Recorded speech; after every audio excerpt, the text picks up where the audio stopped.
भगवान की वाणी अमृतवाणी ध्यान से सुने।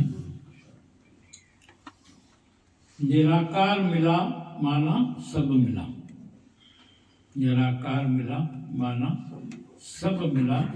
वही हमारा भगवान है, वही हमारा बेटा भी है, शिष्य भी, सब कुछ है, सब कुछ। उसके होते हुए हमको सलग किसी की जरूरत नहीं पड़ी, न पैसे की, न प्यार की, न खुशी की, न बात करने के लिए कोई चाहिए। सारी सृष्टि उसमें समाहित है, सारी सृष्टि उस निराकार में समाहित है। सारी राजाई, सारी खुशी, सारी सुविधाएं। वही हमारी स्त्री भी है, वही हमारा बच्चा भी है, वही हमारा पति भी है, हमारा सखा भी है, धन भी है, सुख भी है। मेरा मान इज्जत भी वही है, मेरा साथी, मेरा दोस्त भी वही है, शेयर करने वाला भी वही है, वही है, बस वही है और बस वही चाहिए। क्या बताया भगवान ने कि अगर हमको केवल अगर हमने निराकार को पकड़ लिया तो फिर हमको किसी और चीज की जरूरत नहीं है। हर इसमें जो है भगवान बोलते हैं आप को फिर केवल भगवान ही दिखेगा। चाहे पत्नी हो, चाहे बेटा हो, चाहे शिष्य हो, चाहे पैसा हो, चाहे मकान हो, चाहे गाड़ी हो, सुख सुविधाएं हो, भगवान बोलते हैं उसके बाद आपको कोई और चीज की जरूरत नहीं है। इसीलिए भगवान से केवल भगवान को मांगो, बस वही चाहिए, बस वही चाहिए। हमेशा एक ही चीज की कल्पना करें। एक वो मिल जाए सर्वव्यापी अनंत चेतन में एक ही भाव से स्थित सुखपूर्वक पर पार ब्रह्म परमात्मा के प्राप्ति का अनुभव करता है। केवल अगर वो मिल जाए तो सर्वव्यापी अनंत चेतन में एक ही भाव से स्थित सुखपूर्वक पर ब्रह्म परमात्मा के प्राप्ति का अनुभव करता है। आत्मा से परमात्मा लगाता है, आत्मा से परमात्मा लगाता है। फिर लोग बोलते हैं आत्मा परमात्मा अलग है क्या? लोग बोलते हैं आत्मा परमात्मा अलग है क्या? भगवान बोलते हैं अलग नहीं है, मिले ही पड़े हैं, पर हमने अलग करके रखा था। मेरी आत्मा में ही निराकार बैठा था, पर मैं देह में आके उसको अलग समझा था। जरा आत्मा और परमात्मा एक ही साथ है, पर हम लोग अलग अलग मान के चलते थे। क्यों? क्योंकि हम उस समय देह में थे और देह में आने के बाद हमको आत्मा और परमात्मा अलग अलग लग रहे थे। वियोग कर दिया तो योग की जरूरत है। अगर हमने उसको अलग अलग कर दिया तो हमको योग की जरूरत है। योग कौन लगाता है? जो वियोग समझता है। मैं जुदा हुआ हूँ, योग में बैठा हूँ तो योग लगाऊं, पर वो मेरे से मिला पड़ा है तो आनंद का अनुभव करता है। देह अध्यास के कारण ही भगवान अलग लगते हैं।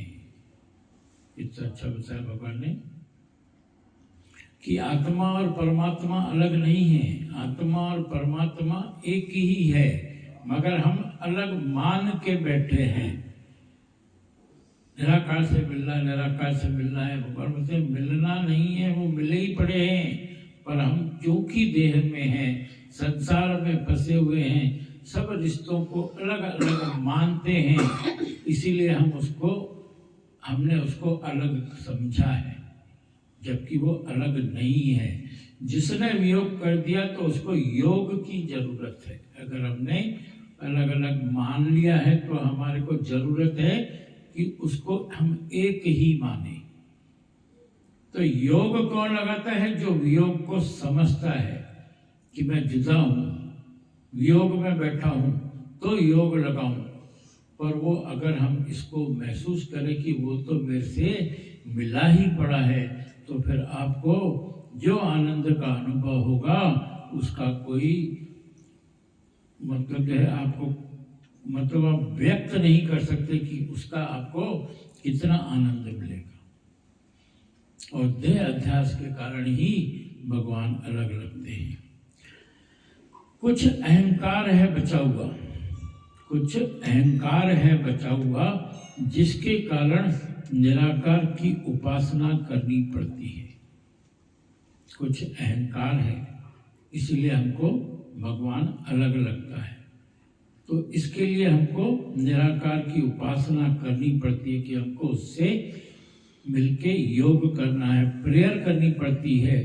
कोई जीव है अभी भी, कोई जीव है अभी भी जो चाहता है कि मैं मिलकर एक हो जाऊं, उसके लिए कोई हमारे मन के विपरीत चले तो समझो यही भगवान से मिलाने की युक्ति है। इतना प्यारा भगवान ने बताया कि हमको हमारे अहंकार के वजह से जो है निराकार अलग लगता है। तो हम सोचते हैं कि नहीं, हमको भगवान से मिलके एक होना है।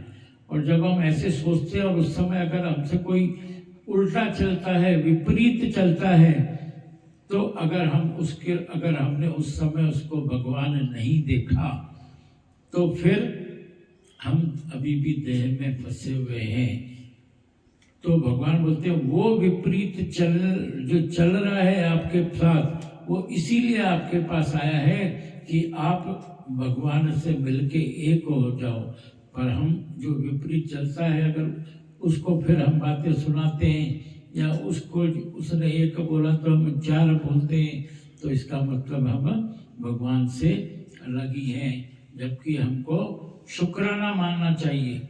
हम लोग सोचते हैं ना कि हम जो है इतना सत्संग जाते हैं तो ये हमको ऐसे लोग हमको क्यों मिलते हैं, तो भगवान बोलते हैं वो इसीलिए ही मिलते हैं कि आप भगवान से मिलाप करने के लिए आप और पक्के हो जाओ। जब भी कोई मन से उल्टा चलता है तो जीव भाव गल जाता है। जब भी कोई मन से उल्टा चलता है तो जीव भाव गल जाता है। कोई सडनली धोखा करे तो जीव को बहुत ठेस लगती है। सडनली कोई गाली दे, किसी के सामने कुछ बोल दे तो जीव गल जाता है। एक आदमी ने खास नौकर रखा था कि रोज मेरे से उल्टा चले। मैं बोलूं नमक कम डाल तो वो ज्यादा डाल दे, उसको समझा दिया था। चादर उल्टी बिछाए, कपड़ा गंदा धोए, उल्टा ही चले। एक दिन उसका दोस्त है, उसके यहाँ बोला ये तुम क्या बेवकूफी करता है, कितना धीरे धीरे काम करता है। बोला यही मेरा मन मारने का कारण है, यही मेरा मन मारने का कम कर है। इसके सिवा मेरा मन मारेगा कौन? तुम्हारे अनुकूल काम करेगा तो मन कौन मारेगा? तो ऐसा पुरुषार्थ करना चाहिए ना जो हम अपनी मुक्ति कर सके। नजरिया चाहिए ना। ये एक सच्चा मतलब सच्ची बात है, झूठी बात नहीं है। भगवान के यहाँ जो एक योगी थी ऐसी, जो उन्होंने एक स्पेशल सैलरी पे जो है एक आदमी रखा हुआ था कि मैं जो बोलूं उसका उल्टा करना। क्यों? क्योंकि उसको भगवान पक्का करना था। उल्टा चलेगा तभी तो मन मरेगा ना। तो ये बिल्कुल सच्ची घटना है। जो हम अपनी मुक्ति जल्दी कर सके, नजरिया चाहिए ना। वो एक सेठ साहब बोलता था, रामू गाड़ी तो लाना। रामू गाड़ी लेने गया तो सेठ डांटने लगा कि तू इतनी जल्दी गाड़ी क्यों लाया मूर्ख। तो रामू बोलता नहीं है कि सेठ जी आपने ही तो बोला। बोलता है ठीक है सेठ जी, वापस रख कर आता हूँ। फिर थोड़ी देर में बोलता है, रामू कहाँ चले गया? मैंने बोला क्या तुमको कि वापस रखो? रामू फिर चुप है। सेठ बोले भी खुदा सेठ बोले भी खुद, फिर मार भी दे, पर रामू चुप, तो रामू को मुक्ति मिल गई। रामू भी ज्ञानी था, सत्संग सुनता था, जैसा सेठ बोलता था वो करता था, मगर सेठ जब गाली देता था तो चुप रहता था। तो चुप रहने में ही, मौन में ही जो है, मौन ही सोन है बोलना, तो मौन से ही मुक्ति भी है। मन मारण की औषधि सतगुरु देत बताया। मन, और ये कौन सिखाएगा चुप रहना? ये गुरु ही सिखाता है। मन भी नहीं चलना चाहिए, मुंह तो नहीं चलना चाहिए, मगर मन भी नहीं चलना चाहिए। तो ये केवल हमको गुरु ही सिखाता है। इसीलिए भगवान ने बोला मन मारण की औषधि सतगुरु देत बताए। गुरु तुम्हारे हर बात को आसान कर देगा, आसानी से तुम्हारा मन मर जाएगा।